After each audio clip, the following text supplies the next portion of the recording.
loob. So, ito naman po ay hot cake mix. So, sa loob nito ay 2 pack na po nito. So, ngayon islalagyan na po natin.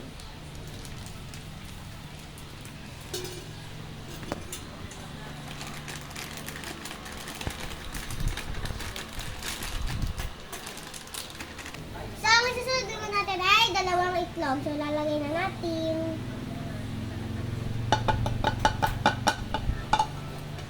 Haluin lang po. So, sunod naman po ay tubig. Katamtaman lang po ang lalagay. Konti lang po.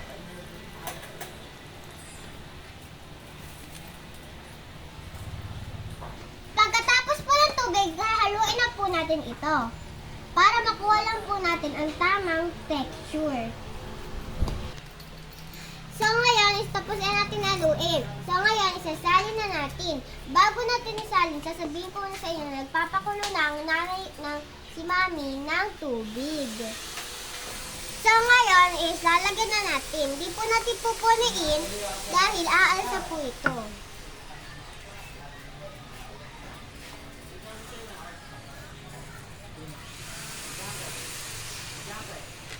Sunod na po natin.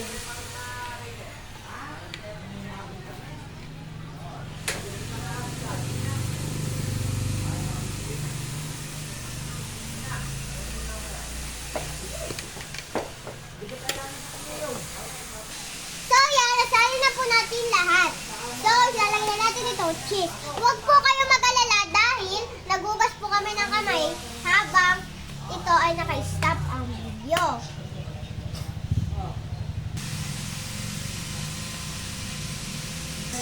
Lagyan na lang po natin lahat ng cheese.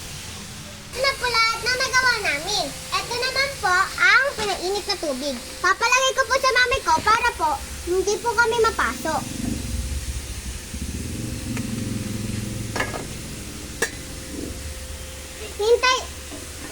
Hintayin lang po natin hanggang sa kumulo. Ito. A-update ko na lang po kayo pag naluto na po. Thank you po. So guys, habang hinihintay natin ang ating niluto na bagong salang ay papakilala ko muli sa inyo ang aking mga pinsan. Ito po si Ate Jessica. Mas matanda po siya sa akin. Ito naman po ang bunso naming pinsan na si Atalia Eris Malino. Siya po ay si Eris. Ako naman po si Teya. Kilala niyo na po ako kasi po, tara-titat ba naman? So guys, wait lang sa pagluto ng ating magandang puto at masarap. Thank you guys. So hintay lang po natin. So guys, isilipin na po natin ang masarap na puto na sobrang lambot. I-try niyo na po ito. Ipat-order po. Ala! Ang ganda, guys! So, guys, hintayin pa rin po natin. Baka po kasi di pa po luto. Takpan po ulit natin. So, ayan guys. Update ko po kayo. Thank you. So, ngayon po guys, ito na po yung finished product. So, papalamigin po muna natin siya bago po natin siya alisin sa cup. So, ayan guys, ito na po yung unang naming naluto. So, kung ano po yung unang procedure dito, yun din po ang gagawin dito. Iluluto lang po ulit. So, ayan guys, tignan nyo to guys. So, napakalambot at napakasarap ng amoy. O, tara guys, tanggalan na po natin sa cup.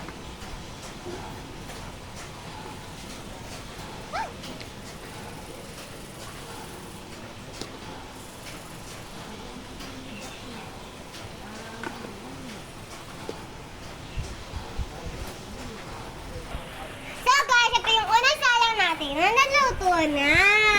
Apakasarap guys. Ang sarap, ang sarap, ang sarap. Ang sarap po ng amoy niya guys. So, ito na po yung finished product. So, kung gusto niyo po ito gawing negosyo, patok na patok po ito. Pwede niyo po ito gawing negosyo. Muli, ako po si Kyra Titat Vlog. Mag-subscribe na po sa aking channel. Thank you for watching. Bye-bye!